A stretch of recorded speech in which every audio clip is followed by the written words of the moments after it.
양털과 이슬이란 제목으로 말씀을 증거하도록 하겠습니다.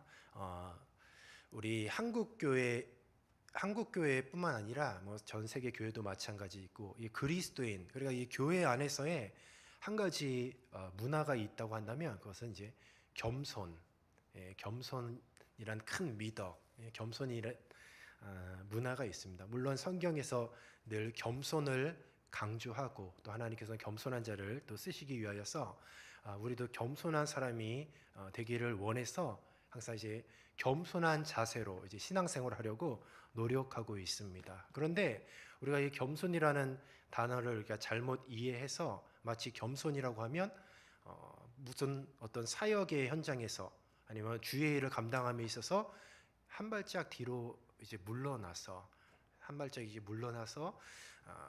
적극적으로 이제 주의 일을 하지 않는 그런 경향을 볼 수가 있는 것이죠. 이것은 겸손에 대해서 잘못 이해하고 있는 것이에요.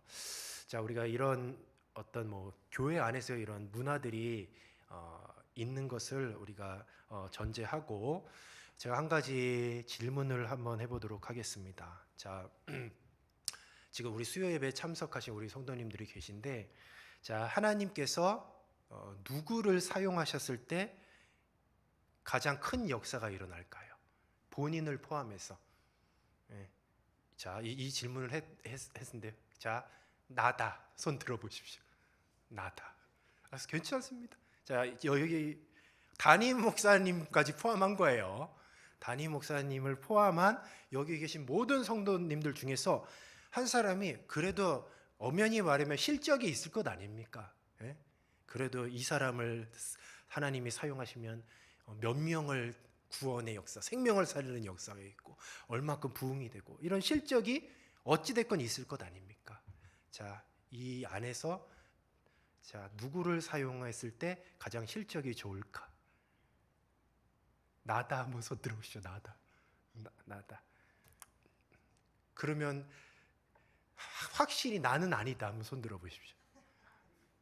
확실히 나는 아니다. 손 드신 분이 있으시나요? 괜찮으세요? 한번 손 들어보십시오. 확실히 나는 아니다. 손 드신 분이. 그럼 나다. 그러니까 내가 실적이 가장 좋을 것이다. 나를 사용하셨을 때 하나님이 가장 큰 역사가 일어날 것이다. 자, 나다. 한번 손 들어봅시다. 한 분도 안 계시나요? 예, 김혜수 집사님 손 드셨어요. 예. 자, 어쨌든 이제 손을 드신 분도 있고 아닌 분도 있어요. 뭐가 성경적으로 옳은 걸까요? 나는 아니야. 아니면 납니다. 하나님이 이 수많은 사람 중에서 나를 사용했을 때 가장 큰 역사가 일어날 것입니다. 과연 이것이 성경적으로 옳은 것인가? 아니면 주님, 나는 부족합니다. 나는 감히 나는 부족해서 나 말고 다른 사람을 사용하십시오. 이것이 옳은 것일까요? 자, 이게 질문이고요. 이 질문에 대한 답은 오늘 이 말씀을 듣고 한번 스스로가 답을 한번 매겨보도록 한번 해보겠습니다. 오늘 이 본문 말씀은 그때로 이렇게 시작을 하고 있어요. 이 그때에 이때 어떤 사건이 일어났냐? 지난번 우리가 말씀을 생각해 보면 기드온이 바알의 제단을 파괴하고 이제 이름이 붙여졌죠. 별명이 붙여졌는데 여룻바알, 이제 바알과 다투는 자 해서 여룻바알이라는 이름을 얻었을 그때예요. 바로 그때 미디안과 아말렉과 그리고 동편 지역의 종족들이 구성된 그런 동맹군들이 요단강을 넘어서 이스라엘 계곡에 진을 쳤다라고 그렇게 오늘 말씀은 시작하고 있습니다. 근데 이 기드온이 나팔을 불어서 군사를 소집했는데 맨 먼저 나온 자들이 아비에셀 종족이었어요. 이 아비에셀 종족은 누구였느냐? 바로 바알이 죽은 신이라는 것을 직접 눈으로 경험했던 이제 기드온 최측근에 있었던 그런 족속들이었죠. 그런 지파였습니다. 그런 지파 중에 한 가문이었다고 보시면 돼요. 또 므낫세 지파와 또 북쪽에 있는 이웃 지파들, 그러니까 아셀, 스불론, 납달리 지파까지도 이제는 이 전쟁에 싸우겠다고 군사들이 모여들었어요. 이스라엘 계곡과 갈릴리에 있는 지역에서 온 이 지파 군사들로 이제는 딱 대치가 된 그런 상황이었습니다. 그런데 34절에 갑자기 이런 내용이 떠올라요. 자, 우리 34절 같이 한번 읽어보도록 하겠습니다. 시작.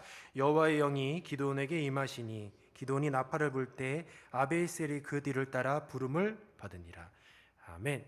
34절에 보니까 여호와의 영이 기드온에게 임하셨다라고 그렇게 기록하고 있습니다. 원문을 직역하면 여호와의 영이 기드온에게 옷 입혀졌다라고 그렇게 말씀하고 있어요.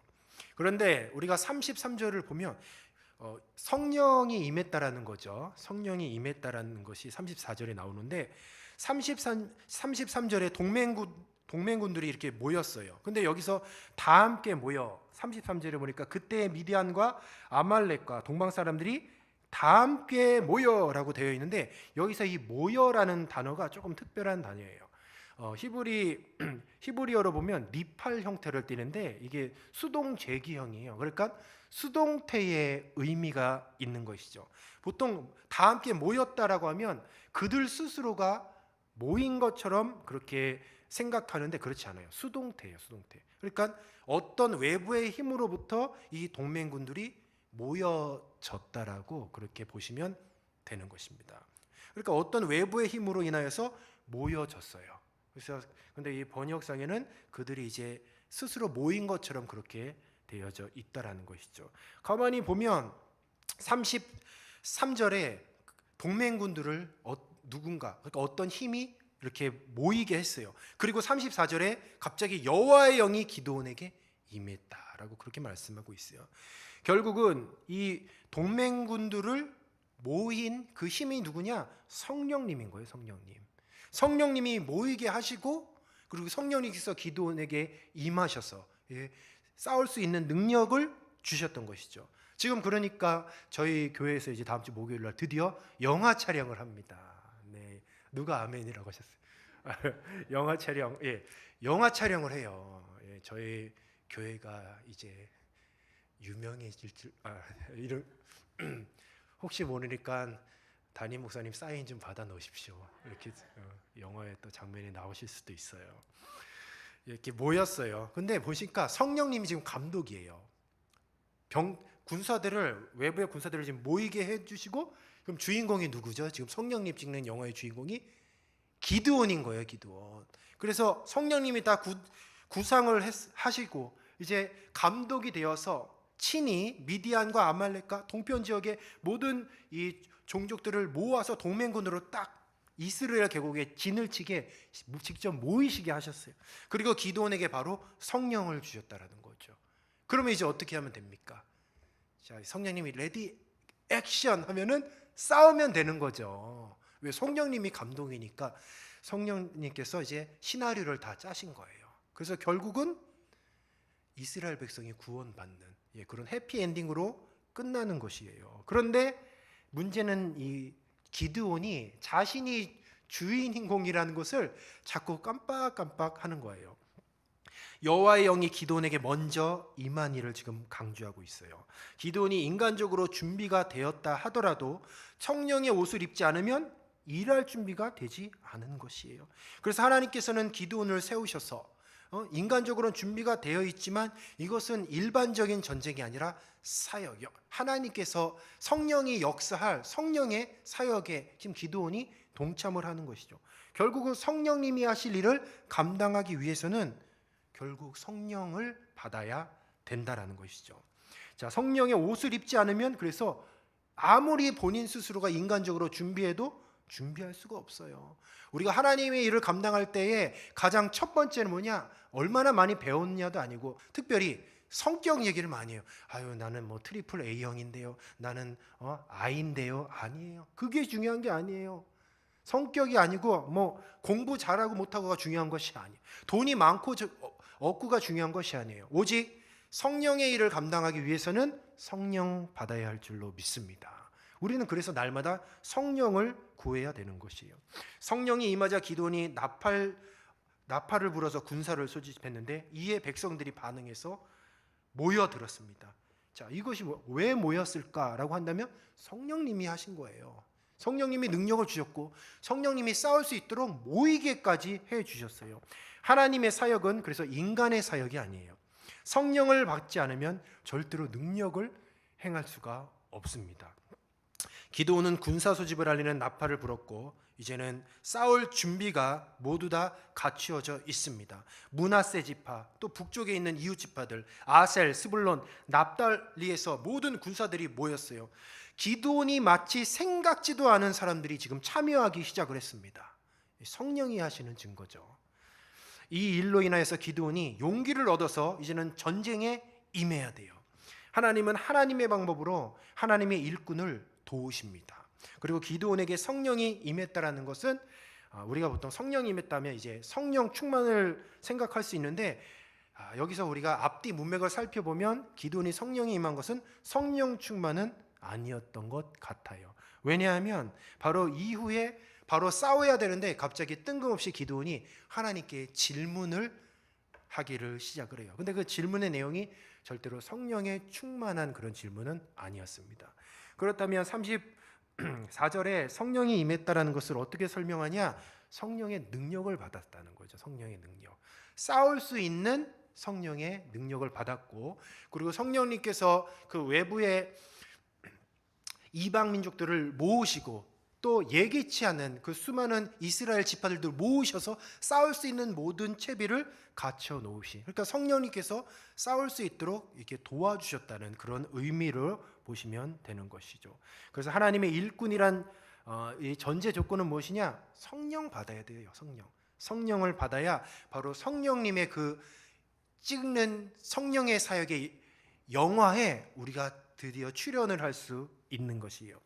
자, 이런 상황에서 드디어 싸우기만 하면 되는데 이제 기드온의 질문이 시작됩니다. 기드온은 여호와 하나님의 승리의 약속에 대한 확신이 필요했었던 것 같아요. 그래서 우리가 36절을 같이 한번 읽어보도록 하겠습니다. 36절입니다. 시작. 기드온이 하나님께 여쭈되 주께서 이미 말씀하신 같이 내 손으로 이스라엘을 구원하시려거든. 아멘.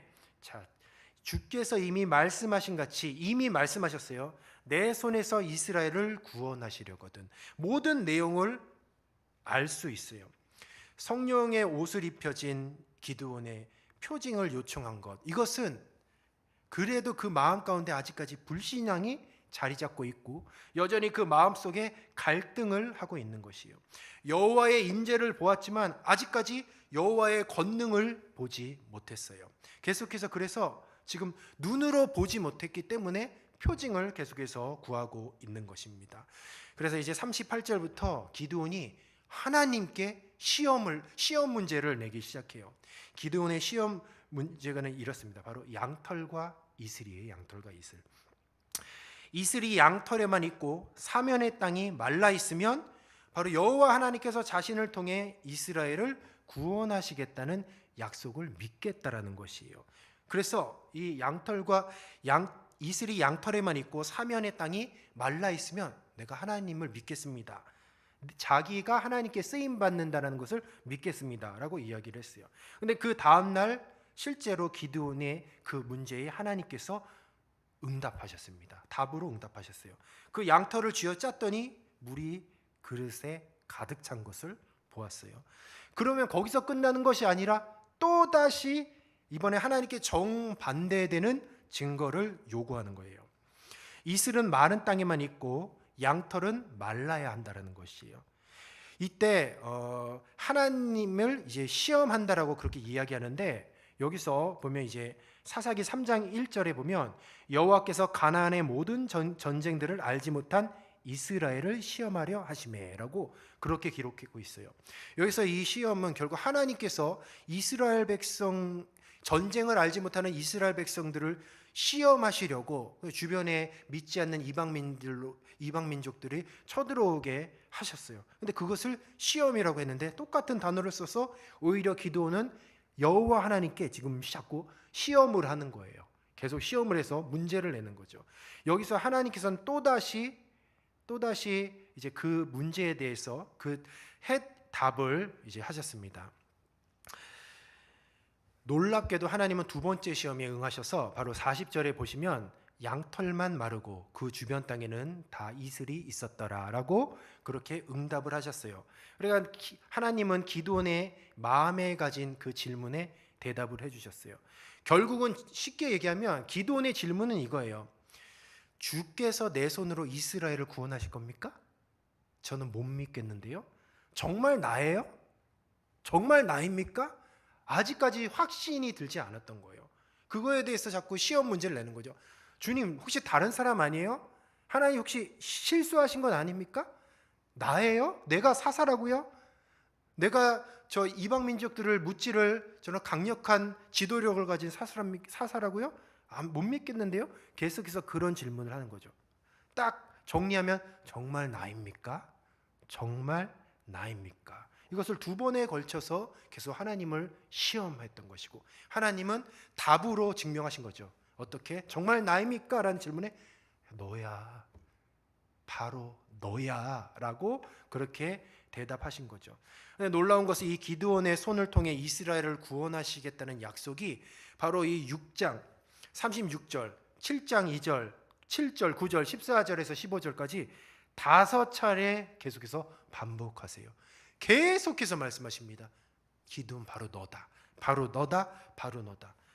하나님의 뜻이 너무나 분명함에도 불구하고 그리고 하나님의 영에 의해서 지금 기드온은 능력을 받았음에도 불구하고 그리고 전쟁에 나가자는 호출을 했을 때 백성들이 압도적인 반응을 보였어요. 그럼에도 그리고 또 한 가지는 자신이 하나님께 선택받은 리더임을 분명하게 하나님께서는 두 가지 표징을 통해서 보였음에도 불구하고 기드온은 계속해서 표징을 요구하고 있는 것이요. 보여주고 증명해 줬는데도 계속 정말 나입니까? 정말 나예요? 우리가 잘 살펴보면 기드온은 하나님께 표징만 구했지 정작 자신의 헌신을 새롭게 하겠다는 그런 내용은 없어요. 하나님이 이만큼 보여줬으면 이제는 그렇습니까 주님? 그럼 내가 열심히 하겠습니다. 내가 헌신하겠습니다 라는 이제는 결단을 보여줘야 할 시기에 와 있는 건데 계속해서 기도는 끊임없이 자기 자신이 정말 하나님께 쓰임받을 사사라는 것을 증명하라고만 요구하는 것이죠. 이런 이 양털 테스트는 그래서 하나님의 뜻을 발견하는 것이 아니에요. 왜냐하면 기드온은 이미 하나님의 뜻은 분명하게 알 수 있었어요. 하나님은 분명하게 하나님의 뜻이 기드온을 향하신 하나님의 뜻이 무엇인지 분명히 알고 있었어요. 이미 기드온은 하나님의 뜻이 무엇인지 알고 있었어요. 정말 나인가에 대해 정말 나인가라는 그 질문에 대한 확신이 아직 부족했던 것뿐이었습니다. 이런 기드온을 오래 참고 그리고 가르치시는 분 바로 하나님은 이런 분이시라는 거예요. 우리가 신앙생활을 하다 보면 우리가 특별히 주의 일을 감당함에 있어서 이런 기드온과 같은 모습이 너무도 많이 보여요. 어떤 주의 일을 딱 감당하고 담임 목사님께서 이제 임명을 하잖아요. 자 이제 올해부터 당신은 구역장입니다 하면 우리는 뭐라고 얘기합니까? 목사님 정말 나예요? 저 아닌 것 같은데요? 저 권사님인 것 같은데요? 저 안수 집사님인 것 같은데요? 그렇다라는 거죠. 하나님의 뜻을 계속해서 요구를 하는 거죠. 그렇다면 이것을 보여주세요. 저것을 보여주세요. 기도는 하나님이 자기를 통해 이스라엘을 구원하시겠다는 그런 약속을 수차례 하셨고 또 증거를 보여줬어요. 근데 계속해서 증거를 요구합니다. 그런데 놀라운 것은 하나님께서 자기 눈높이를 기드온에게 맞추셔요. 그리고 기드온의 요구에 계속해서 응답하십니다. 저 같았으면 야 집어쳐라. 응? 너 아니어도 할 사람 많다. 얼마나 괘씸합니까? 이렇게 증거를 보여줬는데도 자꾸 자기가 아니라고 하고 자꾸 믿지도 못하고 하니까. 그런데 하나님께서는 화를 내지 않으세요. 계속해서 기드온의 그 문제에 답을 하신다는 거죠. 전 여기서 무엇을 이렇게 봤냐? 하나님께서 인간의 눈높이에 맞추셔서 계속해서 인간과 교제를 하시고 대화를 하시는구나. 결정적인 사건이 무엇입니까? 하나님께서 인간의 눈높이를 맞춘 결정적인 사건, 성육신이죠. 성육신. 죄인된 인간의 몸으로 하나님께서 말씀이 육신이 되어 이 땅에 내려오셨습니다. 그래서 죄의 문제를 해결하시기 위해서 완전히 바닥까지 내려오셔서, 그래서 정말 사형수가 당하는 그 십자가의 형벌을 통해서 바로 죽으셨어요. 그냥 진짜 못해 먹겠네, 너 아니면 할 사람 없어, 이렇게 화를 내지도 않으셨어요. 그냥 조용히 눈높이로 내려오셔서 그 피조물의 얘기를 듣고 피조물과 교제를 나누면서 또 그 피조물과 같은 몸을 입으시고 십자가에 달려 죽으셨던 그 성품을 오늘 본문을 통해서 살펴볼 수 있는 것이죠. 우리가 이 자리에 있다라는 것은 결국은 끊임없이 주님께서는 계속해서 주저하는 우리들에게, 그리고 주님께서 맡겨진 이 사역을 바로 주님께서 나를 사용하시기 위해서 모든 환경을 조성하여 주시고 나를 전면에 세우기를 원하셨는데, 주님 정말 나예요? 나 아닌 것 같은데 라고 주저하면서 자꾸 뒷공문을 뺐던 그런 나에게 단 한 번도 화를 내지 아니하시고 계속해서 타이르시고, 그리고 눈높이를 맞추시고 오래 참으시는 그런 주님의 은혜가 오늘 바로 저와 여러분의 이 신앙의 자리, 믿음의 자리까지 지켜온 원동력인 줄로 믿습니다. 주님께서 어째서 이렇게 눈높이를 맞추고 오래 참으시는 이유가 무엇이냐? 결국은 우리가 깨닫고 자원하여서 헌신하기를 기다리시는 것이죠. 계속 기다리시는 겁니다. 그런데 우리는 이런 기드온과 같은 실수를 저지르기가 너무도 쉬워요. 하나님이 우리에게 뭔가 해주시기를 기다려요. 그러면서 어떤 일이 있거나 어떤 문제가 있으면 왜 하나님은 왜 어떤 사람을 사용하셔서 도와주지 않으시는가, 막 자꾸 이런 의문을 품는 거예요. 왜 이렇게 교회가 빨리 부흥이 돼야 되는데, 아니 왜 하나님께서는 어떤 전도 잘하는 누군가를 우리 교회에 보내주셔서 이렇게 전도할 수 있게 해주지 않으시는 걸까? 이러고 또 아니 왜 우리 구역은 왜 이렇게 하나 되지 못하는 것이지? 왜 도대체 이런 문제가 발생하는 것일까? 이런 문제에 대해서는 생각하지만 과연 하나님께서 나를 왜 그 자리에 보내셨는지는 생각하지 않는다라는 거죠. 주님, 왜 이 문제를 제거해 주지 않으십니까? 라고 할 때에 결국 그 문제의 해답이 나라는 생각은 안 해보셨습니까? 나라는 생각. 우리가 겸손을 가장해서 그 생각을 안 해요. 계속해서 어떤 교회 안에 문제가 있고 가정에 문제가 있고 어떤 내 인생 안에 큰 문제가 있으면 주님, 빨리 우리 담임 목사님을 통해서 해결해 주세요. 우리 구역장님을 통해서 해결해 주셔야죠. 아니면 저 기도 많이 하시는 우리 어떤 권사님 기도 부탁했으니까 이제 문제가 해결되겠죠? 이렇게는 해버려요. 그러나 그 문제의 진정한 답이 누구였냐면 정작 나일 가망성이 굉장히 크다라는 것이죠. 주님, 왜 이 문제를 제거해 주지 아니하십니까? 주님, 왜 주의 종들을 통해서 이 문제에 답을 주지 않으십니까? 주님, 왜 우리 구역은 하나가 되지 못하는 거죠? 아니 주님, 왜 우리 교회는 이렇게 왜 부흥이 되지 않은 걸까요? 지금 그 문제, 우리가 그 문제를 했을 때 어쩌면 주님께서는 이미 저와 여러분에게 답을 정해 주셨는지 모른다는 거죠. 그 답이 바로 나예요, 나라는 거죠. 우리는 여전히 그래서 기드온과 같이 나는 못하는데요, 나는 아닌데요, 주님, 저는 주님의 문제, 주님께서 나에게 낸 이 문제의 정답은 아닙니다 라고 그렇게 얘기하는 거죠.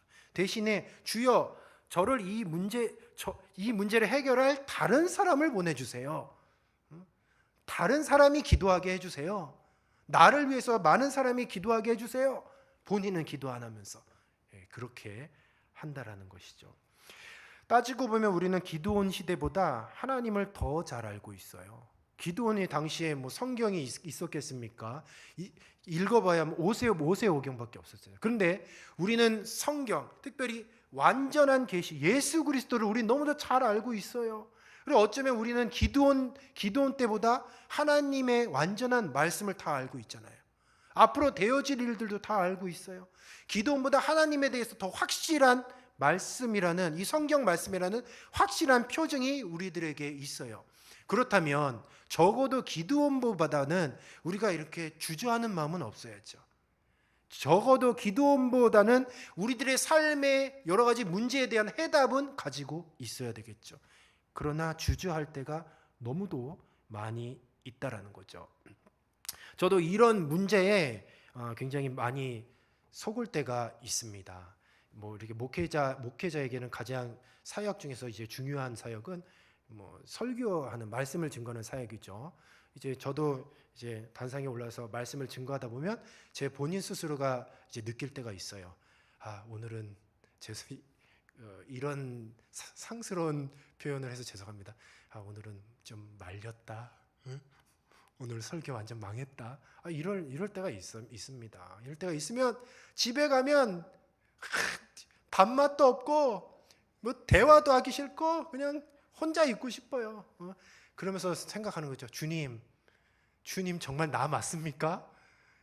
차라리 저 설교 잘하고 능력 있는 훌륭한 부목사님들 많은데 보내주셔서 교회도 부흥시키고 교육부도 좀 부흥시키고 그렇게 하십시오. 속으로 이제 방에서 그런 이제 주님 앞에 그런 이제 생각들을 토설하곤 해요. 혼자서 얼마나 막 괴로워서 막 그러고 있습니다.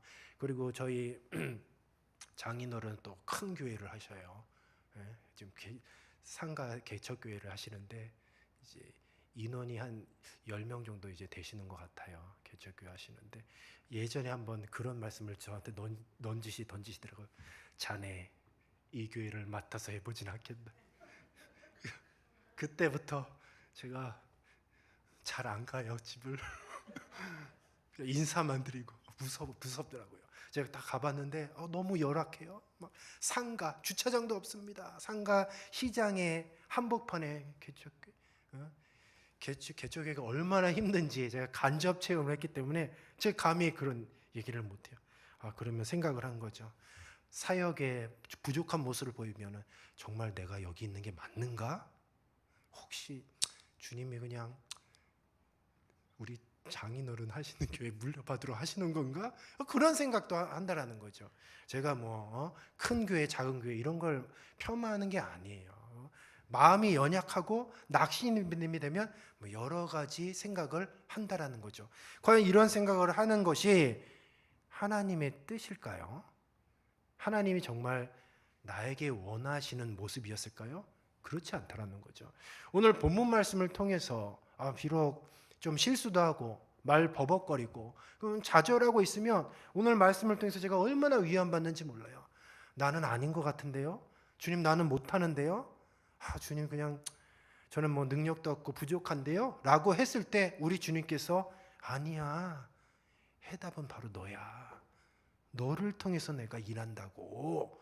이렇게 주님께서 낙담했던 저에게 말씀으로 깨우쳐 주셨다라는 것이죠. 사랑하는 우리 성도 여러분, 기드온은 참 결정적인 실수를 했죠. 미디안 군대를 물리쳐서 이스라엘 백성을 구원할 사사가 바로 자신임을 믿지 못하고 있어요. 그러나 분명한 것은 미디안 군대를 물리쳐서 이스라엘 백성을 구원할 사사는 바로 기드온이라는 것을 하나님은 이미 정하셨다는 거죠. 믿지 못하는 거죠. 내가 할 수 있을까? 다른 사람은 아닐까?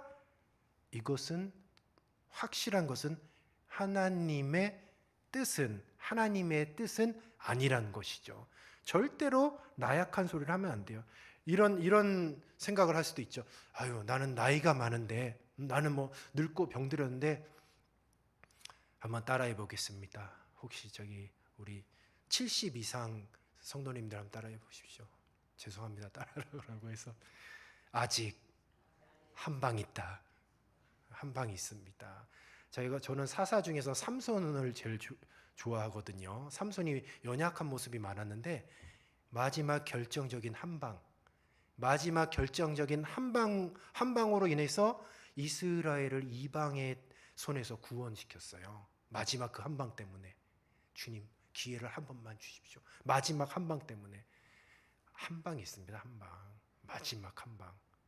절대로 나이, 돈, 아니면 시간, 그건 다 핑계에 불과한 거죠. 하나님께서는 성령을 받고 성령의 능력이 있으면 요긴하게 사용하신다라는 것이죠. 하나님은 바로 나를 통해 역사하시기를 원하세요. 바로 저 사람이 아니에요. 저 장로님이 아니라 바로 나를 통해서 역사하시기를 원하는 거예요. 한번 다시 따라해 보겠습니다. 우리 저 가슴에 한번 가슴을 치면서 내가 변화의 장본인이다. 내가 부흥의 시발점이다. 내가 생명을 살리는 도구이다. 자, 다시 한번 처음으로 돌아가서 제가 처음에 했던 그 질문을 다시 한번 하도록 하겠습니다. 눈치 보지 마십시오. 그냥 자기 생각대로. 자, 저희 담임 목사님을 포함한 이 수요 예배에 참석한 모든 성도들 가운데 자, 하나님께서 쓰실 때 가장 실적이 좋은 사람 한번 손들어 보십시오. 실적이 좋을 것 같다. 손들어 보십시오. 다시 설교 처음부터 시작하겠습니다. 하나님은 바로 나를 통해서 역사하시길 원하세요. 저 사람이 아니고 이 사람도 아니에요. 하나님은 바로 내가 이 자리에 있는 이유가 있어요. 나만이 할 수 있는 일이 있어요. 내가 할 수 있고 내가 가장 잘할 수 있는 일이 있다라는 것이죠. 그래서 하나님은 기도원을 세웠고 바로 저와 여러분을 세운 줄로 믿습니다. 바로 나예요. 바로 나. 내가 한번 스스로 생각해 보십시오. 나만큼 교회 사정을 잘 아는 사람이 어디 있습니까? 또 나만큼 성도들의 사정을 잘 아는 사람이 어디 있어요? 절대로 주저하지 마십시오. 주의 일을 감당하는 데 있어서. 주의 일을 감당하는 데 있어서 주저하는 것이 아니라 뛰어들으시기 바랍니다. 뛰어들으세요. 최전선으로 가십시오. 뒷일은 생각하지 마시고. 왜냐하면 정답은 나라거든. 나만이 할 수 있어요. 내가 할 수 있어요. 말씀을 정리하도록 하겠습니다. 우리 사랑하는 성도 여러분, 혹시 기도원과 같이 주저하고 있다면 절대로 주저하지 마십시오. 성령님께서 해결해 주실 것입니다. 성령님께서 하게 해 주실 것이에요. 만약에 이제는 여러분들이 이런 질문을 받았을 때, 자, 우리 송파동 교회를 누가 부흥시킬 것입니까? 라는 질문을 했을 때 우리는 담대하게 얘기하는 거예요. 성령님께서 나를 사용하실 것입니다. 이것이 바로 성경적인 답이라는 것이죠. 자, 아까 질문 세 번째 질문하도록 하겠습니다. 자, 다시 한번 이 수요 예배에 참석한 우리 성도님들 중에서 하나님께서 쓰셨을 때 가장 성령의 역사가 크게 일어난다. 자, 나라고 생각하는 사람 손 들어 보십시오. 제가 졌습니다. 자, 바로 성령님께서는 여러분을 통해서 일하실 줄로 믿습니다. 자, 내가 해답이에요. 내가 답입니다. 저와 여러분을 통해서 우리 송파동 교회를 또 우리 한국 교회를 특별히 우리 가정을 복음의 도구로 복음의 그 시발점으로 우리 주님께서 요긴하게 쓰실 줄로 믿습니다. 우리 찬송하시면서